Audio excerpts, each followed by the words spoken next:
Commission and the City Council to consider. So this is a good graphic that shows that relationship of the various groups in the process. In this inverted pyramid, the most important of the group is the public. Our stakeholders include residents, business owners, property owners, visitors, employees in the city. We really look to the public for the input because the general plan needs to be rooted in that public input. General plans are easiest to be implemented when they represent the community that they're written for. So we are put a high emphasis on reaching out to our stakeholders, a list that is constantly growing. Again, GPAC is community volunteers that will be leading the charge on GPAC. They will be taking that public input for ultimately the council to decide on. And all throughout the process, the city staff is here to help out. So looking now specifically at the housing element. A quick note, our website for the general plan, planlafayette.org, has frequently asked questions and answers that will cover a lot of what we're talking about today, and also includes an ABCs of housings to help you get familiar with the many different terms that involved with the general plan and housing. So I'd encourage you to visit planlafayette.org and navigate to the housing element page. So what is the housing element? It identifies current and future housing needs. It works to preserve, improve, and develop housing for all economic segments of the community. It considers how housing ties to the many other elements of the general plan, like transportation, parks, and open space. Again, the housing element has a deadline, needs to be updated every 8 years, and that update is due January 1st, 2023. So why do we need to update the housing element? We do have an existing housing element. Why does it need to be updated? Well, again, we need to ensure that it's up to date based on state law. So number one, to comply with state law, but also to create opportunities for housing for all segments of the community. And that is an important goal that was set in the previous housing element and one that will be continued in this one. If the housing element is not adopted, we'll get into this a little bit more later, but there are penalties. So this is our timeline for community engagement as it relates to the housing element, looking throughout this year. You'll see that it's divided into three main parts: the info part, the informational gathering, public input, and then the action. So we kicked off the housing element in January. We are here in February. As you can see, we're still in the providing information phase. So that's the reason for today's meeting and the many info sessions to be had in the many GPAC meetings that we've already had, is to provide information. The city has not made any decisions yet. We are merely in the providing information phase, and in March, we will be looking to collect public input. A few important notes about the housing element. It will require, based on state requirements, that the city ensures there's enough land zoned at appropriate densities to allow the development of housing at all income levels. Again, this requires the city to ensure that enough land is zoned at appropriate densities. It does not mean that the city will be building units. That is a decision for developers and property owners to make. The city is just responsible for creating and ensuring that opportunity. What happens if we do not have a certified housing element on time? What are those penalties? Why do we have to do this now? If we don't have a certified housing element, we can lose local control over how and where housing projects are built. Fees of up to $10,000 per day per unit. We can lose funding, including transportation funding. Affordable housing projects will not qualify for state funding, and the HCD, the California Department of Housing and Community Development, can refer the action to the State Attorney General for enforcement. Here are our deadlines for the housing element in the general plan. So first off is compliance with AB 2923, which requires the city to upzone the BART-owned properties to at least 75 dwelling units per acre and 5 stories in height. That zoning change needs to take place prior to July 2022. The housing element needs to be adopted by January 1st, 2023, and we are aiming to have the final adoption of the general plan by the end of 2025. as I mentioned earlier, we have an existing housing element. What does it say? It includes background information on housing in Lafayette, including our housing stock, age, what types of housing, at what densities. It includes a housing needs analysis of what type of housing we need to plan for. It commits itself to providing housing for all income groups, and it provides goals, policies, and programs, again, to further the vision of the community. Some things to consider as we go through the housing element update is that we have state requirements and state mandates to work within, but it is based within community input, public input, and community's goals. So we really need to hear from the community. Again, we're still in the inform phase, but we are looking for community input before GPAC makes any recommendations. There are fiscal impacts that we need to be cautious about when making goals, policies, and programs. There are statutory requirements, like I mentioned, AB 2923 and RENA. We need to keep in mind the infrastructure impacts of adding housing, and we also need to consider the best practices about housing, like transit-oriented development. So now I'll pass it on to Renata to continue. Thank you, Jonathan. So this is the most fun slide, I promise. It's a little bit of alphabet soup. So we heard earlier that HCD stands for the California Department of Housing and Community Development. So this is the state's body that kind of guides this process. They're the ones that ultimately certify the housing element, and they are the ones who facilitate the RENA process, which we'll talk about in more detail in a second. So COG is the Council of Governments. So there's a state over everybody, and then there are regional councils of governments that help facilitate this RENA process, Regional Housing Needs Allocation process. Our Council of Governments is the Association of Bay Area Governments, ABAG.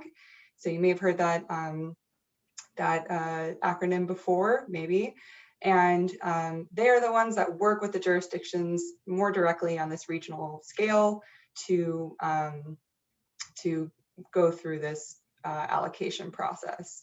The Housing Methodology Committee is formed by the Association of Bay Area Governments and the Metropolitan Transportation Commission, which work together to create they form the variables and the formulas that the variables go into to determine each jurisdiction's or determine allocations for each jurisdiction. So we can talk about that process in greater detail in the Q&A.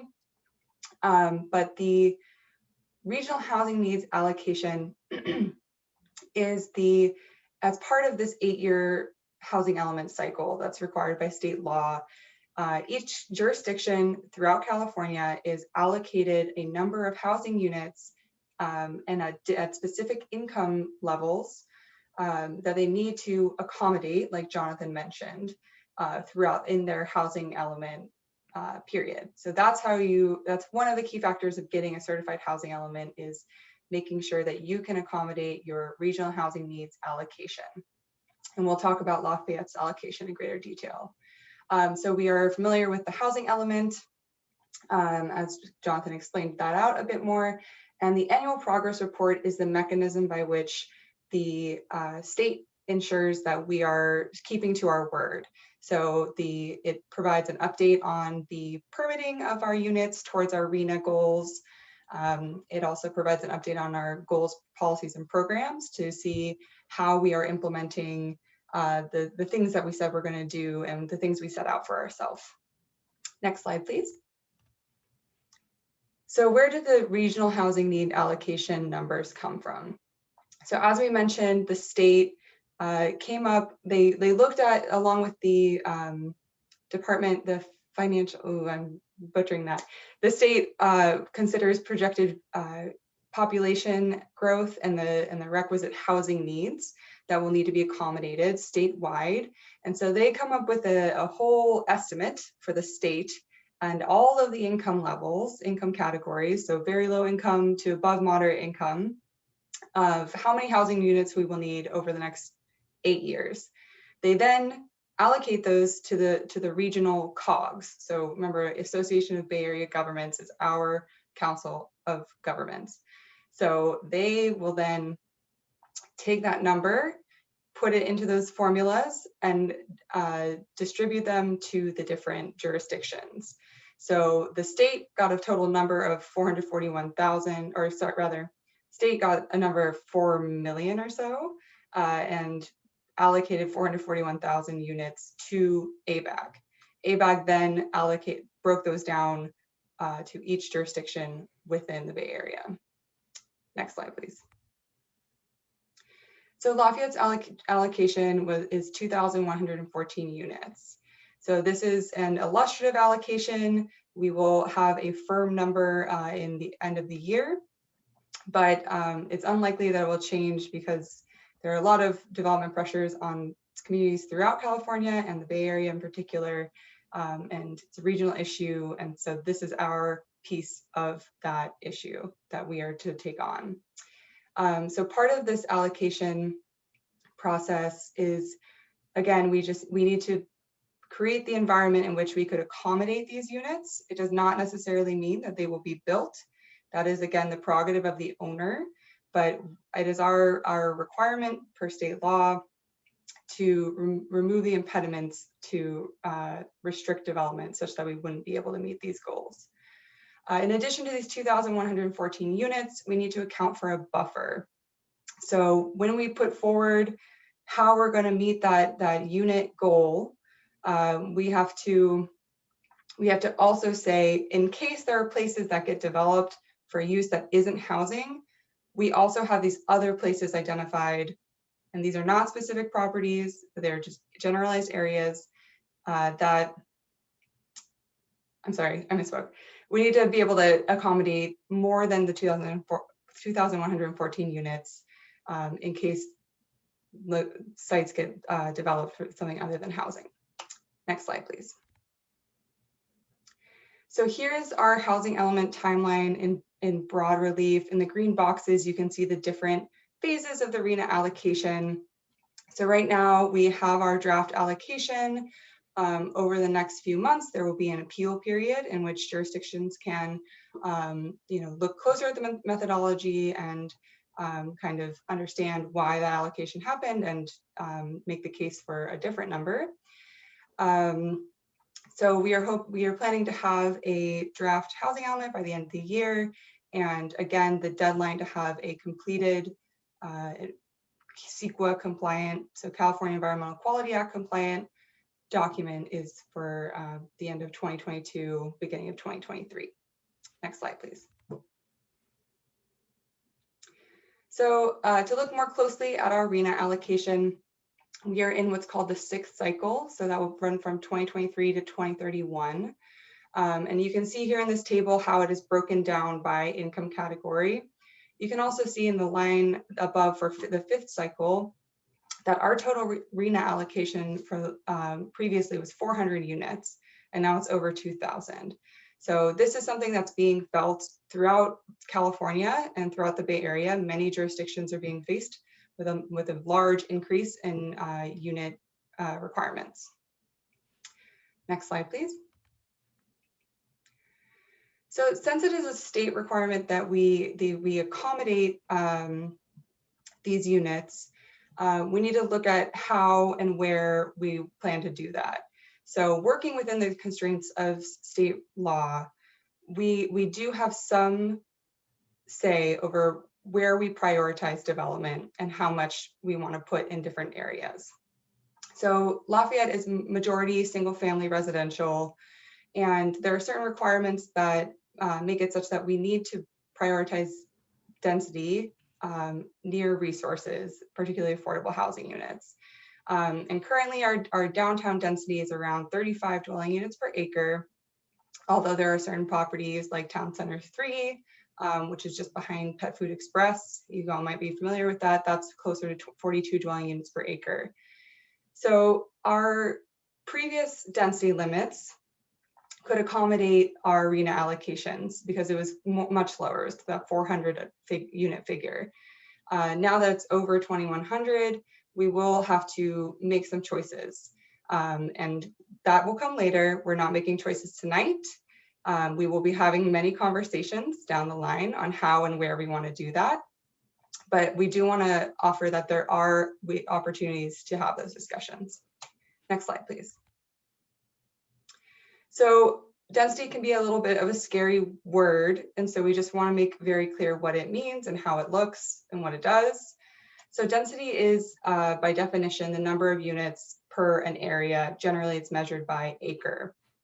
And there's actually a lot of things that change how density actually, what a density actually is. So the unit of the sizes of the units, or the lot area. So if you have an acre and you put 2 units on it versus 30, or if you have a half acre with those same 2 units or 30, that changes the density, right? And there are many ways to handle density. So as you can see on the right, this graphic shows 3 different ways that 75 dwelling units per acre can be handled in a 1 acre lot. So it can look and feel very different on how it's applied through the context. So like with Town Center 3, you know, it's kind of blocked from Mount Diablo Boulevard by the Pet Food Express building. And so it might not feel so massive, even though it is 42 dwelling units per acre. So, and density is also a tool to help us meet these obligations. And so that's why it's really important that we start these conversations early about where and how much we want to prioritize development in this to meet these RHNA goals. Next slide, please. So the key takeaways that we want everyone to come away have from this session is a basic understanding of our state law requirements. So we have a deadline for this housing element. That's not really going to change for us. So we need to work within that to make a plan that we all feel we've had a role in making. We also have the regional housing needs allocation, or RHNA. So we need to find a way to accommodate all those units. And we also want everyone to have an understanding of what happens if we don't meet these goals. So like Jonathan mentioned, there's the loss of funding, potential for fines and enforcement activities, and ultimately there's the potential for a loss of local control. So we wouldn't be able to say how something looks or feels to the same degree that we do now. Again, while there are all these requirements, we do have some agency within this. So working within the framework of these requirements, we can make a plan, a housing element that meets the community's values and also our obligations to the state. And right now, we are just laying the groundwork to then be able to have those discussions and make decisions down the road. We're not making any plans tonight. We're not making any plans tomorrow, but we are trying to get everyone on the same page so we can have those discussions. Next slide, please. So everyone's rearing to go. We want everyone to get involved. So again, we are still in the information phase, but there are a lot of ways that you can start to get activated in this effort. So the first being talking to your neighbors. We want to spread the word about these opportunities, about this project coming online, and getting people aware that this is happening, and we want to hear from you all. Another opportunity is to log on to EngagementHQ, which is our online engagement hub, and we'll do a little demo of how to navigate there real quick. You can also visit our planlafayette.org website, which, as Jonathan mentioned, has a lot of frequently asked questions, a ton of resources. You can also see all of the previous public meetings that we've had on the housing element and the general plan overall. There's a ton of information there, and it's being updated frequently to keep everyone in the know. You can also attend our GPAC meetings. They're happening twice a month, every month, and you can sign up for e-notifications to just automatically hit your inbox whenever one is happening. And you can also watch all of the past GPAC meetings on the city's YouTube channel. As Chris and Christine will attest, there has been a lot of information covered, and it's very valuable that we all have that background as we move forward in the conversation. So Jonathan, if you wouldn't mind going over to the planlafayette.org real quick, just so folks have a visual of what it looks like.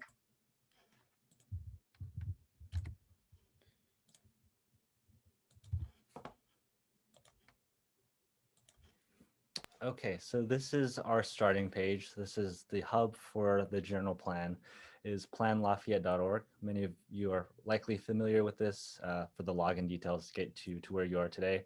So planlafayette.org, you can navigate to this orange button here, EngagementHQ.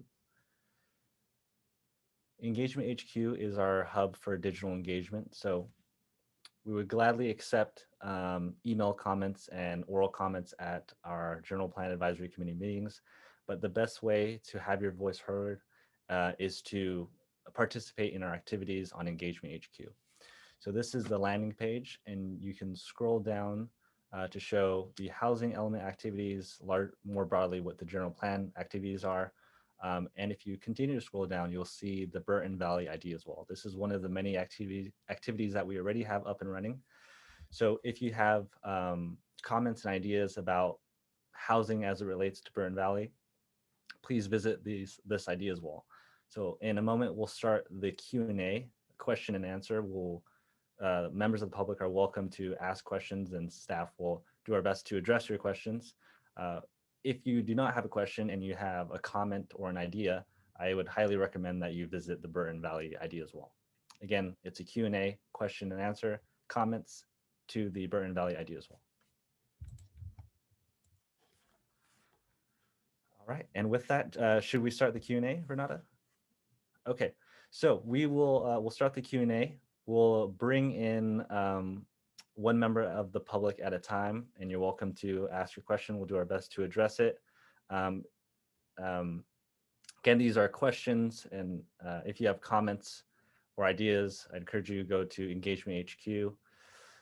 We have an end time of 7:30 today, and over 100 people in our attendees list, which is much greater than our normal GPAC meeting. So we'd appreciate if questions are brief so that everyone has an opportunity to participate, and we'll get started.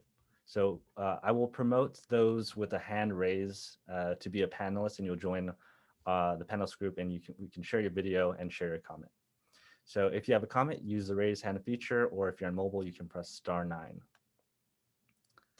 So we will bring in first Lynn Fanger.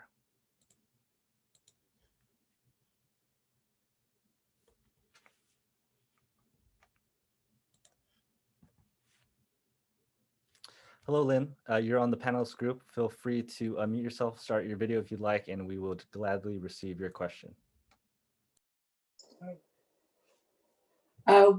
Can you hear me? Yes, we can. Okay, my question is, if you bring denser housing into, let's say, the Burton Valley, how does that affect Burton Valley School? Or what is the plan that you're thinking of for that?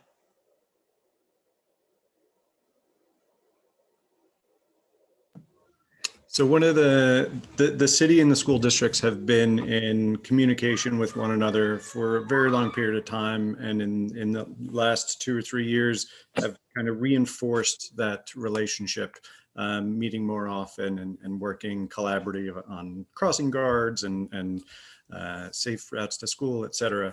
The city itself, the jurisdiction responsible for adopting a housing element, doesn't run the schools, and so we don't have control over them.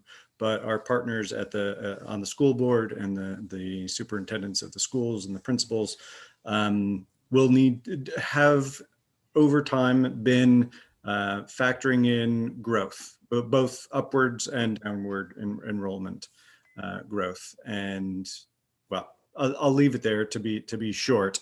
So the city won't dictate a given solution, and the state, in some respects, leaves it to the local school districts to address their facility needs and operational needs. Okay, thank you. Thank you, Lynn. So now we'll bring in Nicholas Casper.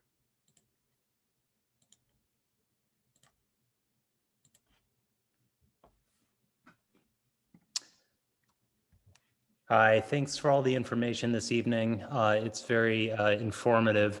My question is, I understand that the state imposes an obligation that the city has to remove any hindrances or create the opportunity for the RHNA. It doesn't have to build those units, but it has to at least create an environment.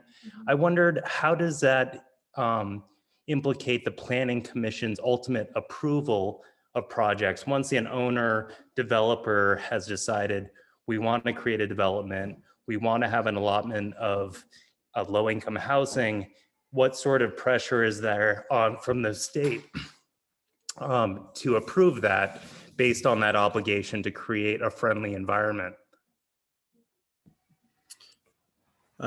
So you are right that we do need to plan for our arena allocation and demonstrate that to the state. Otherwise, we wouldn't get a certified housing element. And then it is up to the market, developers, property owners, to choose whether or not to build in Lafayette. And historically, there's been a desire to build in Lafayette.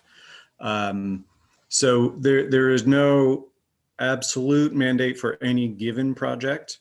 The city has some level of discretion, but that discretion is getting smaller and smaller as the state adopts new legislation. And so they are a little bit separate. We have to do the upfront planning for RENA and our housing element, but then and report annually on that to the state through the annual progress report. And I believe, I mean, certainly for Lafayette in the last 2 cycles, while we have planned for those units, not all of the units in those income categories have been built. And the city, we don't build housing, but we plan and accommodate it through zoning. And the one kind of funding tool that the city did have to put towards affordable housing, which was redevelopment, the state disbanded that in 2012. They are talking about redevelopment 2.0 or some form of financing, but it's hard for communities like Lafayette to necessarily compete for affordable housing dollars. So the one kind of tie, or there are more and more ties between legislation and if the city has, if property owners and developers have not produced a level of affordable units as required by RENA throughout the cycle, it gives less and less discretion for a city to reduce the density or deny the project. So it is very much being, the scales, if you will, are being balanced in favor of production of housing. And we have seen that in projects in Lafayette, as well as density bonus. The state adopted density bonus, enacted that, and cities must comply with that. And provided that a project is including some percentage as prescribed by the statute, developers are able to request and be granted concessions and waivers. So kind of economic savings on the production of the units, as well as waivers from development standards, setbacks, height limits, et cetera. Thank you. I know that wasn't a short answer, but it was a good question. Thank you, Nicholas. We will bring in Mary Kuhn.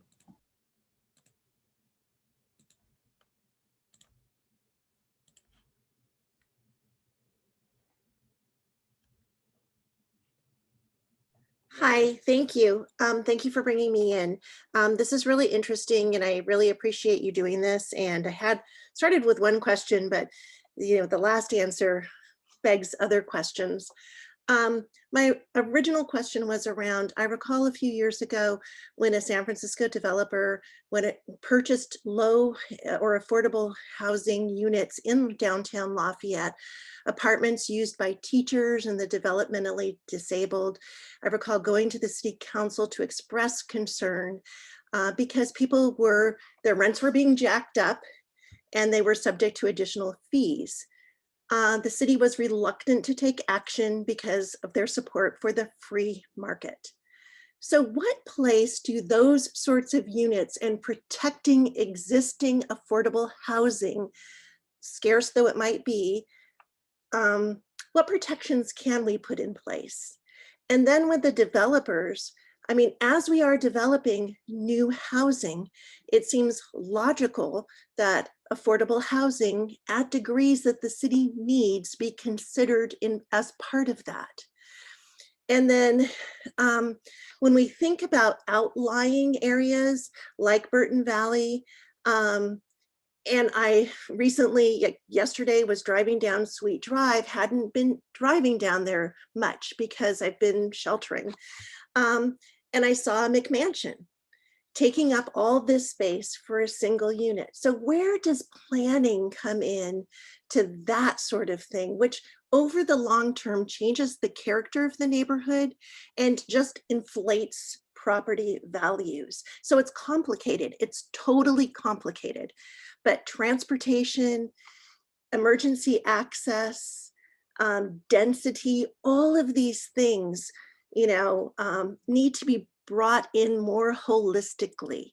And I'm glad to hear that you're talking to the school district, but I think we can all improve in terms of interagency cooperation and planning. I'm not sure it turned into more of a rant than a question, but can you kind of speak to what controls we do have for preserving what we have, such as the apartment buildings, and increasing affordable housing elements in new developments?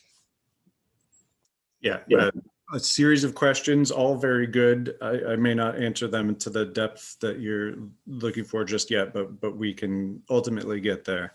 So you're right. The city council actually, when the project was bought and there was significant comments from the people whose rents were going up, the council brought that matter into the council chambers, brought the property owner in, city manager and staff worked with them to develop a moderated rate of increase and not the significant increases that were being seen. That's my recollection of it. I wasn't directly involved, but I know at the time the council did discuss the potential of rent control, and that is something that the council could discuss again.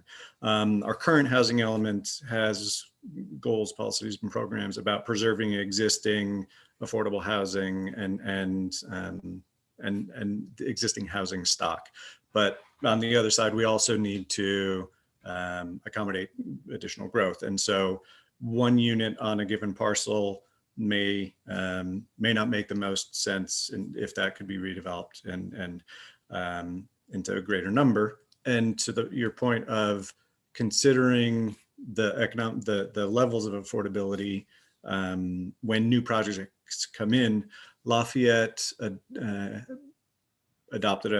created a redevelopment agency in 1994, and through that was able to implement inclusionary housing, essentially requiring every new project in the downtown to build 15% of those units to be affordable to lower income households, 6% low, 9% moderate. And when the state disbanded redevelopment, the city came back and said, well, we still want to maintain that program and have inclusionary housing. And so we adopted that same essential program for units post redevelopment. And then when the law changed and we were able to attribute that not only to for sale housing, but also to rental, we did that as well. So it begs the question, the percentages you saw earlier on the slide about RHNA allocations add up to a significant portion of lower income. So very low, low, and moderate income are not considered market rate, but they're considered below market rate. And so to come up to full parity, if you will, where we get percentages equivalent to those as allocated through RHNA in a given housing project, the market rate units would have to go up significantly in order to make the economics of actually building work. I'll leave it there, and we can talk more. Thanks for the question. Thanks for your question, Mary. I'll also add that our ever-growing list of stakeholders includes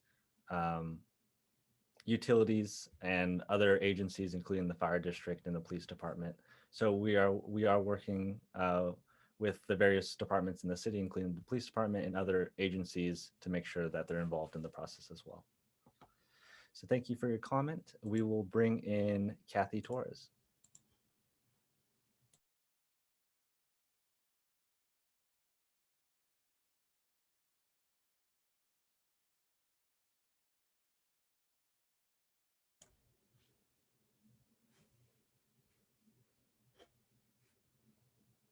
Hello, Kathy. You're in the meeting with the other panelists. Feel free to unmute yourself and ask your question. Thank you. Yes, I also wanted to say thank you for everything you're doing. I can appreciate that housing is a crisis in the state of California, and Lafayette is, of course, no exception. But I think we also have to acknowledge that addressing climate change is a statewide and hopefully global priority at this point. So I'm just wondering, as the risk of extreme wildfires increases and we have an extended fire season, what considerations are being made in conjunction with this planned expansion of housing units in potentially outlying areas to ensure that people aren't trapped with one way out? You know, that you don't have everybody from Moraga and Burton Valley trapped on St. Mary's Road, as we saw a couple of years ago in the tragedy in Paradise. And even barring an emergency, I'm just thinking about, as we accommodate a larger population on any given day, are there any investments in infrastructure being made either by the city or by developers to perhaps support public transportation? I know, or I would surmise that one argument for downtown development is that it's close to BART, but how do you apply that sort of logic to other neighborhoods and moving people, not necessarily in their cars, but in other ways? And so it's kind of an infrastructure question. I'm sorry that I too am rambling. We all. It's a good question, and I apologize. I have to leave at 7 to attend, or actually now to attend my other next city meeting. But the short of it is natural hazards like wildfires and sea level rise were factored in to some degree in Plan B Area 2050, which was the basis for the RENA allocation.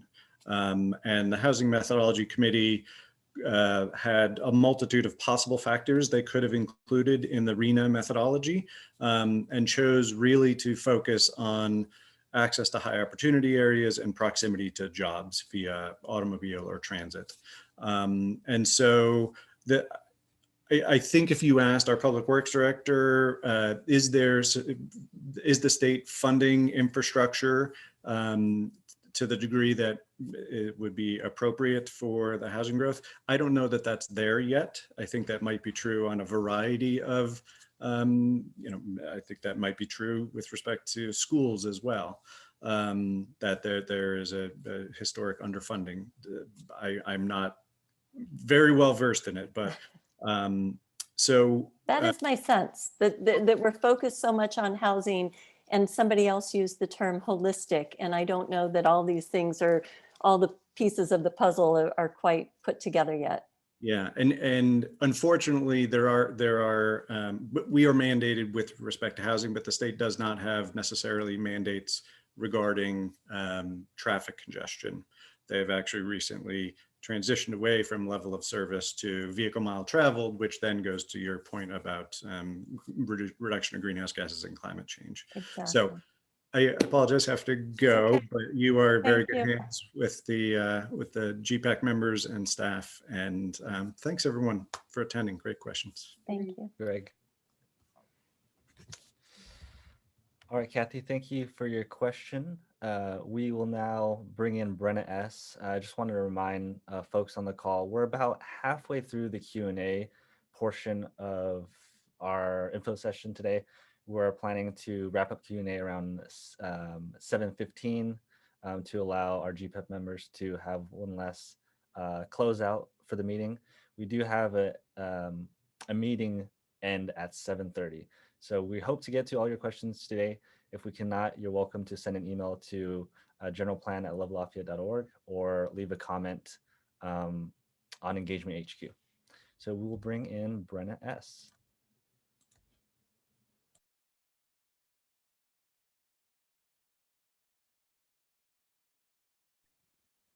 Hi, I have two questions. The first question is, in light of climate change, is the city of Lafayette considering joining the 42 other Bay Area cities in banning gas lines to all new construction?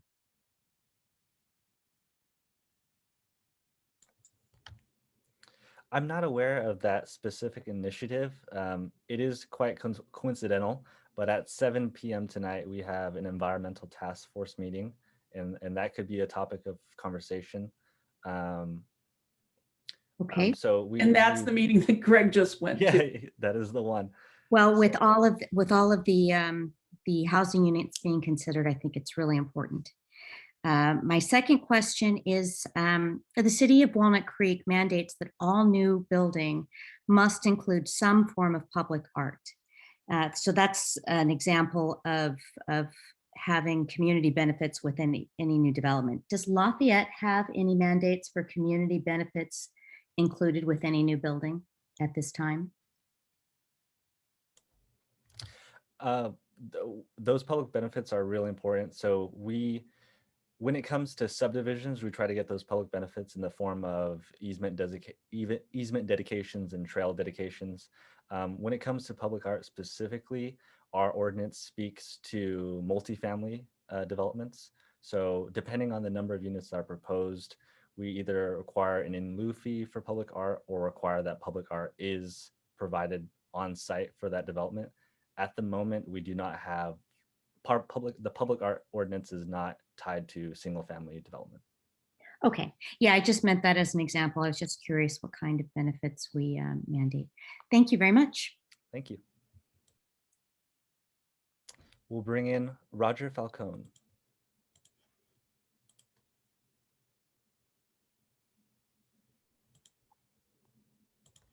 Hi, I'm trying to get a sense of the magnitude or the scale of the change that might happen with a new strategic plan like this, and just to think about its impacts on traffic and shopping and schools and services. So it looks like it's about a 10% increase in the number of units in Lafayette. You could imagine that's a 10% increase in population. Does that seem reasonable? And it's over a decade. So is that a kind of reasonable ballpark of what the impact might be?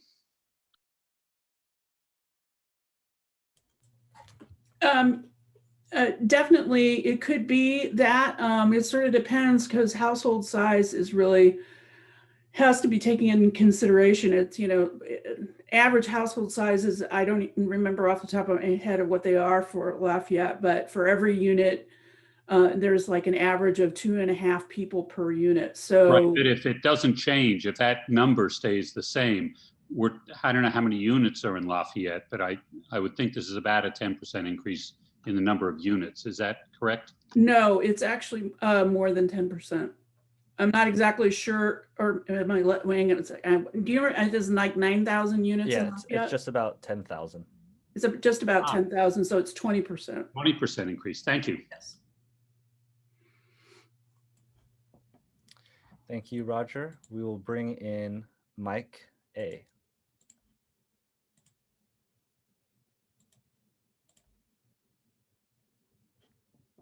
Let's see here. All right.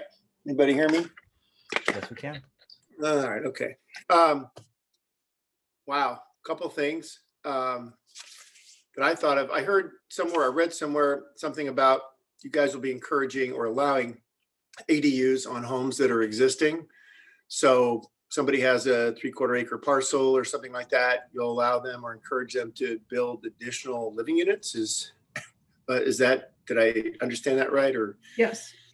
That's accurate. In fact, it's state law that allows it, and the rules about creating ADUs have been relaxed enormously. And so, yes, every homeowner has the right to do an ADU as well as a JADU, a junior ADU, which would be carved out potentially out of the main home.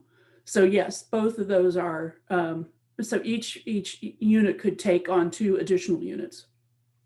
Okay, then, thank you. Then what if a high density, because it sounds to me like it's up to the builders what they build. So what if there isn't enough high density housing built and we're not creating enough units? Does it then become eminent domain where you say, okay, I want that house in this neighborhood and the one next to it? No, it's never that. It's always up the prerogative of the owner of the property to decide what they want to do with it. The city's responsibility is merely to, which sounds like it's not a lot, is to make the conditions okay for a developer to come in and build. Okay. That means making sure that the zoning is appropriate, like you allow a certain number of units per acre. It means reducing certain requirements.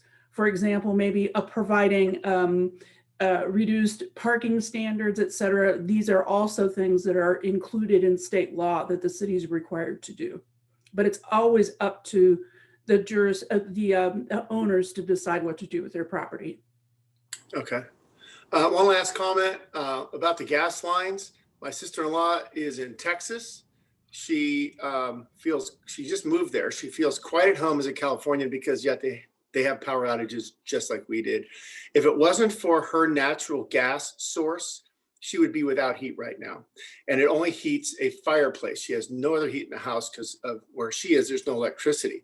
So I know it's really cool to think that, you know, we want to do away with that. It's one of the cleanest sources of energy there is. And sure, we can find better ways to do electricity, but you can't just count on green energy because we've seen many times, including here, it's not always available for you. So I think it's a bad idea.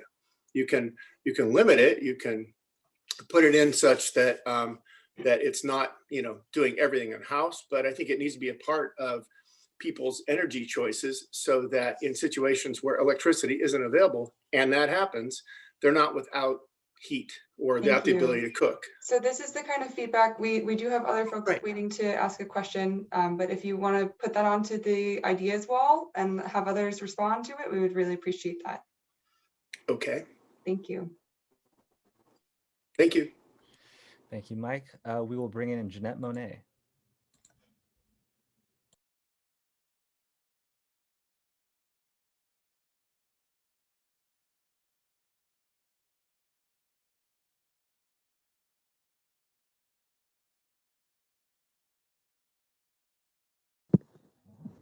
Can you hear me? Yes. Hi. Welcome. Thanks. You know, I am curious about all the construction that's in progress right now. We have many, many, many units. For example, Dare Hill Terraces.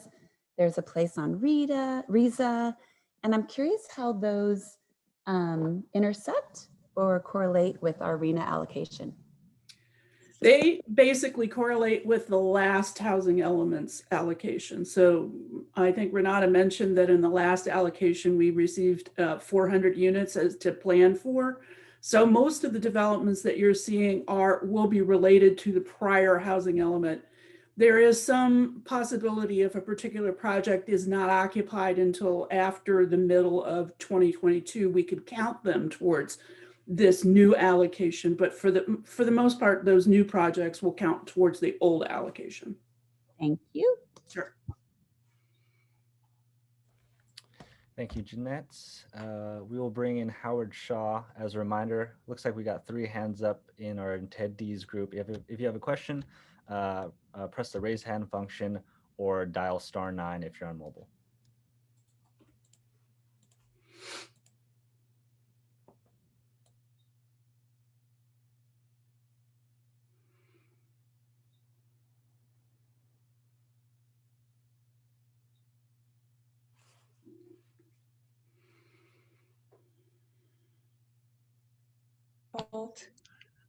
Hi. Hello, Howard. Hi, can you hear me? Yes. Okay, I'm an almost 27-year resident of Burton Valley, having left New York City to San Francisco to El Cerrito to Lafayette. I'm attracted to Lafayette because of its semi-rural setting, and I would like to be able to figure out a way to continue with our semi-rural setting and meet the mandated housing goals. One thought that I have, which I'm sure is not unique, is building up in the downtown and BART area. And I was wondering if there is a way of encouraging, either by compensation or by assisting the downtown business owners, which are relatively low-rise buildings, into building more high-rise buildings where you can have residential units above and storefronts below.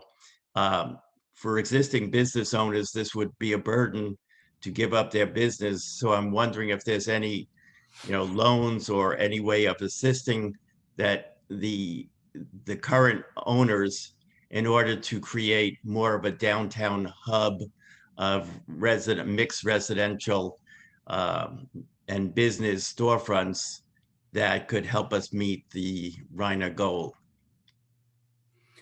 I think, the problem is that there's not a lot of funding for housing that's specifically for that kind of development. It would really require groups of owners getting together and working with a developer to discern what kinds of funding is available, especially for affordable housing. If there's any money for affordable housing, it's very competitive. So I think that certainly the city, now that it has no redevelopment agency and therefore no tax increment financing that it could do, the city doesn't have a mechanism itself in order to do that kind of work. However, there are developers out there who know where to find that kind of money to develop. Can I ask another follow-up question? I'm concerned about developers coming in and offering. Right now, I'm in Burton Valley. It's mostly a single-family home area. What would happen if my neighbor is just offered a huge, 200% over market rate to sell their property, so that somebody could then put in a 12-unit building and then make, much more than the 200% that they put into it? What would there be built in to protect my own heights or anything, especially if there's going to be a reduction in the distance from the property line in terms of the stay back line? Right. Well, every lot in Lafayette has an underlying zoning category. And my presumption is that if you're in a single family neighborhood right now, that's all that can be developed in your neighborhood. It would either take a zoning change or some other activity. It wouldn't happen necessarily in your neighborhood. So I think that, it's not just, if you live in any kind of area within Lafayette, certain kinds of development is allowed. If you're in a single family neighborhood, most likely it's a single family neighborhood for everyone. So the likelihood of some big project coming in the middle is basically nil. That said, your neighbors still can get, like I said before, an ADU, an accessory dwelling unit, and a JADU. So they might increase the number of units on the property next door, but it's not going to be a 12 unit or 12 story or anything like that. Okay, so because my understanding is that this new plan is to possibly rezone areas. It's possible, but we are still in sort of the investigation phase about that. And right now we're trying to let everybody know what it is that we're doing, so that when we get to that point where we try to figure out where to put those units, then we can get some really good feedback about what the community thinks. So thank you. Thank you. Thank all of you for your work. Thank you. We'll bring in Leon.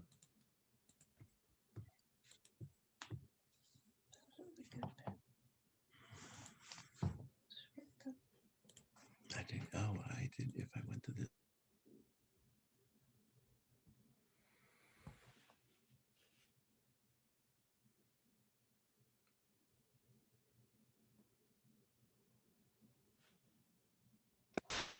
Hello, can you hear me? Yes, Great. Thank you for holding this meeting tonight.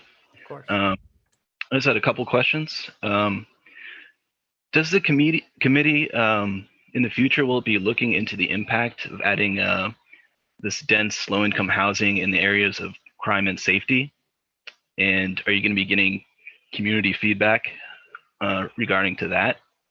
And my second question was, with the addition of a considerable number of low-income students in the surrounding schools, how would that impact things like classroom size, performance, ability of schools to accommodate the special needs of low-income students, and the prevalence of likely increase in behavioral problems and the teachers' capabilities of dealing with this burden? Thank you.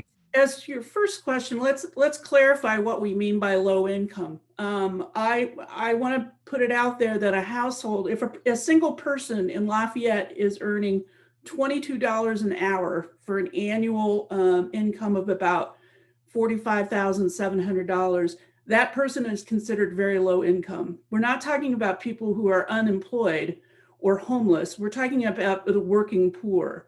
And so I think it's important to point out that, you know, these are people that are in our community already, and who have, many of whom are well overpaying for their living accommodations. A household, single person who earns $13 an hour is considered extremely low income.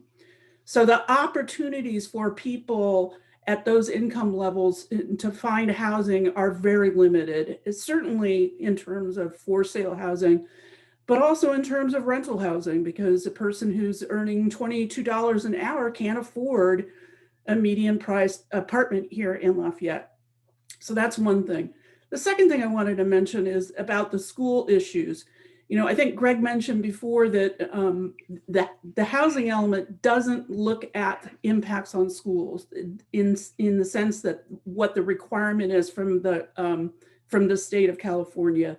We will obviously have to look into that and work with our partners with the school district and the board in order to discern where we'll get their feedback on where it would be the best location to locate these units.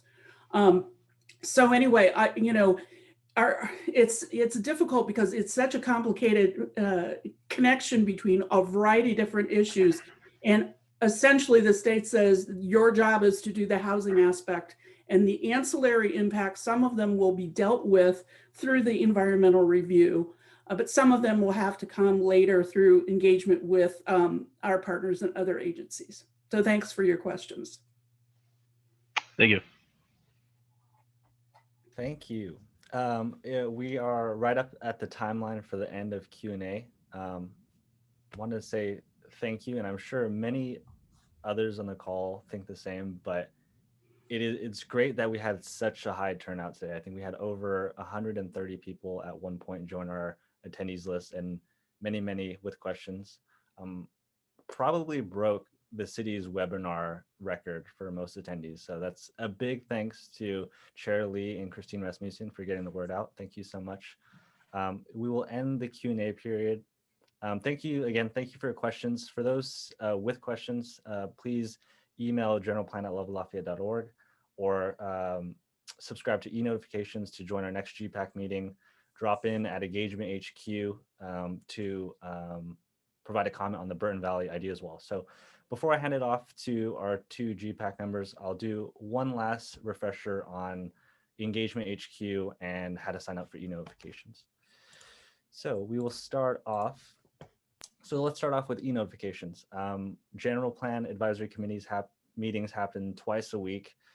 Very important meetings. Those are not to be missed.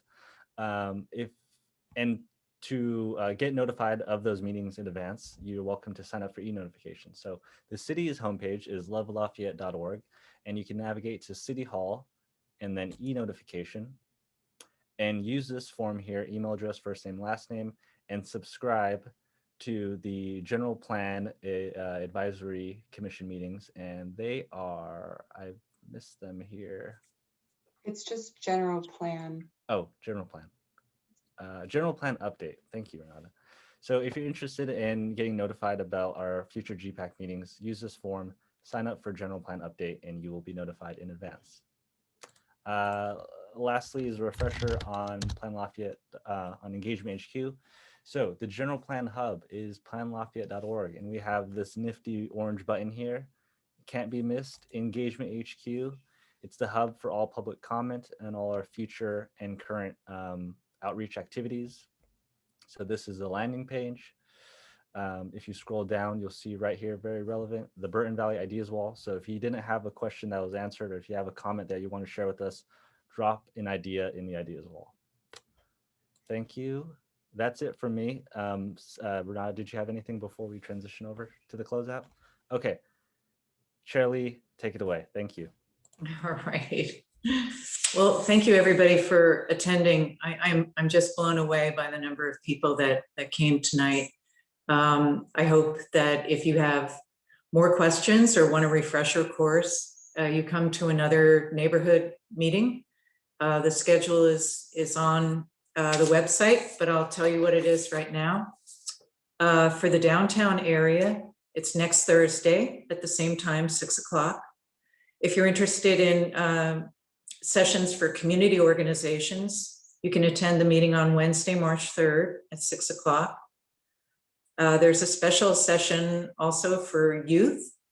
We have a youth member on our committee, and boy, are we glad we have her because she is looking into the future.